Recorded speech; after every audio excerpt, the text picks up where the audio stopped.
दिन दिहपर बटी माफियांकर गुंडाराज अतर्कित भाव में आसिले 4 ରୁ 5 दुर्बृत्त एवं जड़े दहीबरा आलुदम बेपारी को आक्रमण कर चलले। आ सबुठु बड़ कथा होची कि पुलिस गोटे पटे कड़ा पेट्रोलिंग करुथिबा बेले किंतु एभली घटना दिन दिहपर एवं पुणी जनबसती एरिया जदि कहवा कि इन्फोसिस अंचल रे एभली घटना घटी तबे सीधा सड़क चित्र मु देखैबी कि सही व्यक्ति जनक जे दहीबरा आलुदम बेपार करुथिले एवं तांकु किभली भाव में अतर्कित आक्रमण कले एवं कहीं आक्रमण कले। आज्ञा कौन कहे कौन पर आपन को आज्ञा आक्रमण कले कौन दोष थिले आपनकर? आज्ञा सकाळे 11:30 ରୁ 12टा भितर जगन बोली गोटे पिलाटा 10-15 दिन बिरियानी दुकानटा पकाउची आमर आज्ञा 20-25 वर्ष लगे बेपार चलची एठी।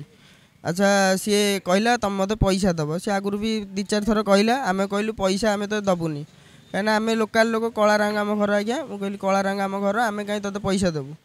तो मत कहला तू कौन पैसा दबुनी ए बजार सारा मत दौन समस्ते तू किए दबुनी कही मत गोटे बाड़ेला मुझे सहिली रही तापर कौन है ना फोन करदेला सी आइले 6-7 जन पिला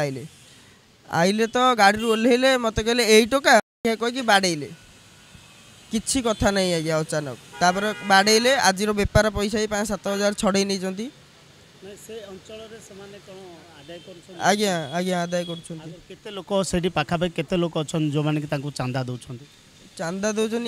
सब आज्ञा बाहर लोक गुराक आमर लोकाल लोक ना सब किए भद्रक बालेश्वर जगतसिंहपुर नयागढ़ आठगढ़ एम सब आसिक बेपार कर गोटाए दुकान पिछा सी हार्डली 3,000-5,000 एम नौ आज्ञा छोटकाटी अमाउंट ना गोटे गोटे लोक अच्छा सी एठू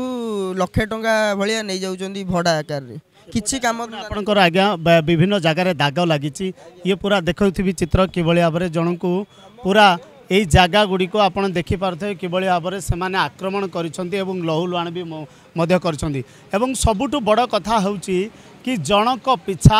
3,000 टंका ड्यू करुछंती एवं नदेले अतर्कित भाव में आक्रमण करुछंती। तेबे आमे सीधा सड़क बापा सहित भी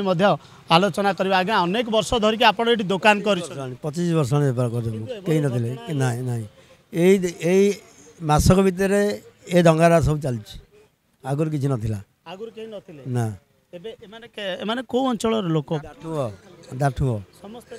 दाठुंगर पिला आसले ये जो पिलाटी जो मुख्य लोक जगन जी घर जो उराली कटक से दाठुंग जोई दाठुंगर रोच हठात आइले सोदाहदी कले मु रोकुची मत पेला ढेला कली मो दहीबरा भोपड़ा अंजरा करी पैसा सब नहीं गले। हाँ 6,000 खंड हम 5,000 दाता कालू बसई देवुन चित्र देखुले कि भाव में अभियोग सीधा सड़क आसूची कि भुवनेश्वर रे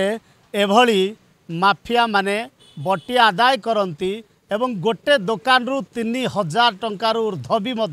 पैसा आदाय करती एवं किए सही जगन कहा पतियार रे चली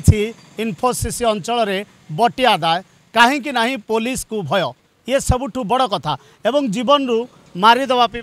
आज्ञा धमक देन जीवन मारिदेवाई ते ये एरिया रखे दबुनी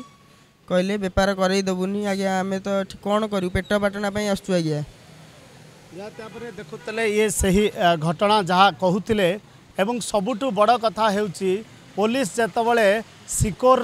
बा सिक्यूरीटी हाई प्रोफाइल करा जाउछि बोली कहूची पुलिस जेतबले कहूची कि दिन तमाम नुहे राति तमाम पेट्रोलिंग करुची तेबे कुआडे गला पेट्रोलिंग दिन दिहपरे अतर्कित भाव में आसुछंती एवं आक्रमण भी मध्य करुछंती टंका नदेले जीवन मारिदेवा भी मध्य धमक देउछंती। आ सबुठु बड़ कथा होची कि कमिशनरेट पुलिस को ए माफिया मानकर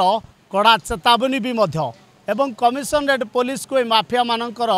पूरा सीधा सड़क ओपन चैलेंज करुछंती एही अपराधी। तेबे केते दूर सक्षम हेबो पुलिस एवं केते दूर धरिब अपराधी को ताहा देखा बाकी रहा। भुवनेश्वर चित्तरंजन दास रिपोर्ट बड़ खबर।